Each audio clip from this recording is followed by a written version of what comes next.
બાળમિત્રો, આજે આપણે મિશન એનએમએમએસમાં ટેસ્ટ નંબર 3 લીધેલો છે. તો આજે આપણે ટેસ્ટ નંબર 3 નું સોલ્યુશન જોઈશું. ચાલો શરૂ કરીએ. એ 26મો પ્રશ્ન છે, ભારતના રાજ્યો, ભારતના કેન્દ્ર શાસિત પ્રદેશો, ભૂમિખંડો, ગુજરાતના જિલ્લાઓ. તો આમને સંખ્યાના આધારે ચડતા ક્રમમાં ગોઠવો. તો ચાલો સૌથી પહેલા સમજીએ કે ભારત, પહેલા આપણને શું ખબર હોવી જોઈએ? આ બધાની સંખ્યા ખબર હોવી જોઈએ. તો ભારતના રાજ્યો કેટલા છે? ભારતના રાજ્યો કેટલા છે? તો 29. ભારતના કેન્દ્ર શાસિત પ્રદેશો કેટલા છે? 9. ભૂમિખંડો કેટલા છે? તો 7. અને ગુજરાતના જિલ્લાઓ કેટલા છે? તો ગુજરાતના 33 જિલ્લાઓ છે. બરાબર. તો હવે આપણને સંખ્યા ખબર પડી ગઈ. તો હવે આપણે સંખ્યાના આધારે કયા ક્રમમાં ગોઠવવાના છે? ચડતા ક્રમમાં. તો અહીંયા જુઓ, સૌથી પહેલા ભૂમિખંડો આવશે, પછી કેન્દ્ર શાસિત પ્રદેશો આવશે, પછી ભારતના રાજ્યો આવશે અને પછી ગુજરાતના જિલ્લા આવશે. એટલે 3, 2, 1, 4 એટલે બી વિકલ્પ જે છે એ આપણો કેવો બનશે? સાચો બને છે. ચાલો નવો પ્રશ્ન 27મો સમજીએ. નીચેના ઘટનાક્રમ પૈકી આપેલ વિકલ્પોમાંથી સાચો ઘટનાક્રમ શોધો. તો અહીંયા 108 અકસ્માત, દવાખાનું, સારવાર, રાહત, આવો ઘટનાક્રમ આપ્યો છે. તો આપણને ખબર છે. ચાલો સૌથી પહેલા શું થાય? અકસ્માત. અકસ્માત થાય એટલે શું આવે? તો એમ્બ્યુલન્સ આવે. એમ્બ્યુલન્સ આવે તો એ ક્યાં લઈ જાય? દવાખાને. દવાખાને લઈ જાય તો એ શું આપે? સારવાર. અને સારવાર આપે તો શું મળે? રાહત મળે. તો 2, 1, 3, 4, 5. 2, 1, 3, 4, 5 સી વિકલ્પ જે છે એ આપણો સાચો બને છે. ચાલો 28મો પ્રશ્ન સમજીએ.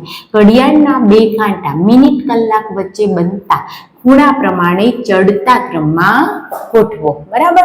તો સૌથી પહેલા આપણે સમજીએ કે 12 વાગ્યા હોય તો 12 વાગ્યા હોય તો ભાઈ શું થાય? ઘડિયાળના 2 કાંટા ભેગા હોય, મિનિટ કાંટો અને કલાક કાંટો બંને કેવા થઈ જાય? ભેગા થઈ જાય. બરાબર ને? તો અહીંયા જે 12 વાગેલા છે, ચાલો 11 વાગ્યા હોય તો 11 વાગ્યા શું થાય?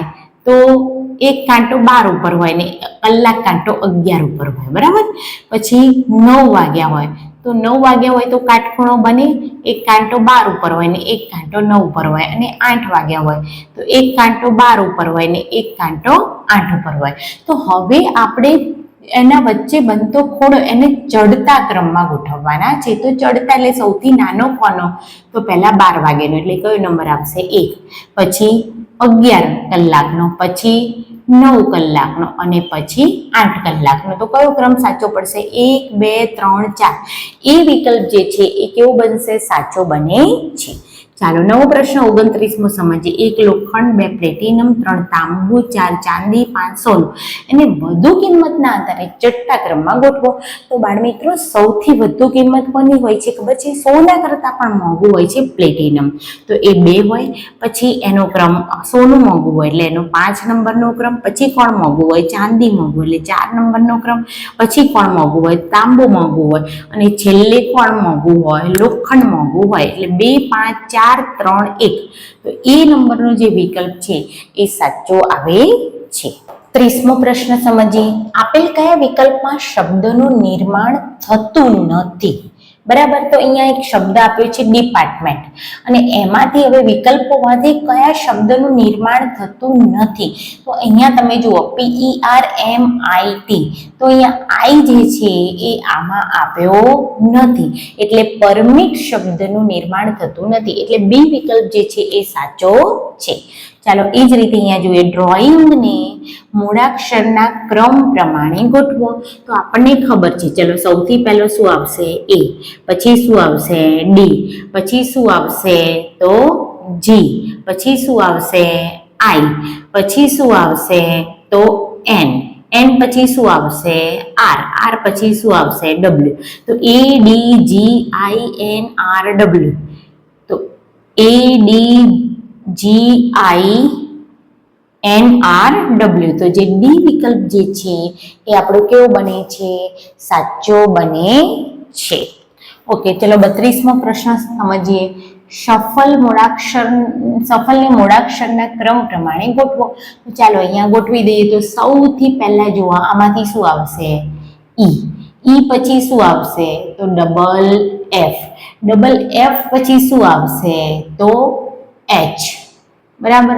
એચ પછી શું આવશે? તો ડબલ એલ પછી શું આવશે? તો એસ, અને પછી શું આવશે? યુ. તો આપણો કયો વિકલ્પ સાચો બને છે? તો આ એ વિકલ્પ જે છે EFFHLLSU જે વિકલ્પ જે છે એ આપણો કેવો બને છે? સાચો બને છે. ચાલો, રાજનીતિમાં પ્રવેશ મેળવવા માટે ચડતા ક્રમમાં લાયકાત જણાવો. એટલે આપણે રાજકારણમાં જવું છે તો સૌથી પહેલા કેવી રીતે આપણે પ્રવેશ મેળવવો જોઈએ? તો સૌથી પહેલા આપણે શું બનેલા હોવા જોઈએ? પંચાયતના સભ્ય, એટલે 1 નંબર. એના પછી આપણે શું બનેલા હોવા જોઈએ? તો વડાપ્રધાન, તો એટલે 4 નંબર. પછી શું થવા જોઈએ? રાજ્યસભાના સભ્ય, અને પછી જ આપણે રાષ્ટ્રપતિ બની શકીએ. તો પહેલા પંચાયતના સભ્ય, એમાંથી વડાપ્રધાન બની શકે, પછી રાજ્યસભાના સભ્ય હોય તો જ રાષ્ટ્રપતિ બની શકે. તો કયો વિકલ્પ સાચો પડશે? 1 4 2 3. તો 1 4 2 3 સી જે વિકલ્પ છે એ આપણો કેવો બને છે? સાચો બને છે.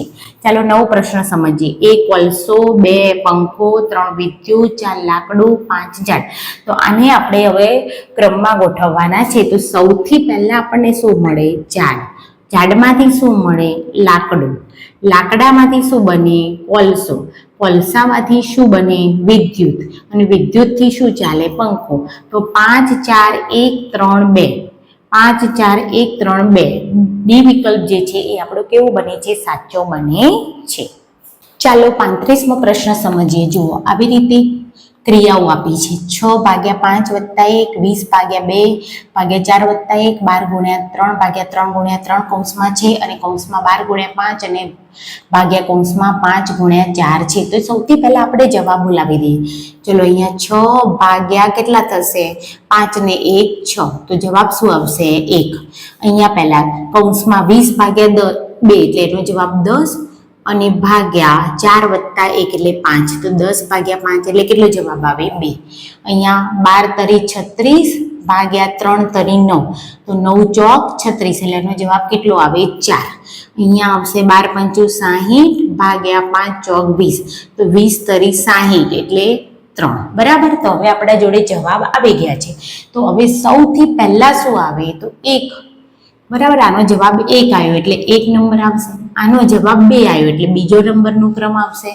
આનો જવાબ 4 નંબર જે છે એનો 3 આવ્યો એટલે એ આવશે, અને પછી 3 આવશે. તો આ રીતના વિકલ્પો સાચા બનશે. 1 2 4 3. તો એ જે વિકલ્પ છે 1 2 4 3 એ સાચો બને છે. તો બાળમિત્રો, આ હતું આપણા મિશન NMMS ટેસ્ટ નંબર 3નું પેપર સોલ્યુશન. હવે તમે બધા ફટાફટ ચેક કરી લો, અને કોને કેટલા માર્ક્સ આવ્યા છે તે મને વોટ્સઅપમાં મોકલી દો. હવે મળીશું નવા વિડીયોમાં.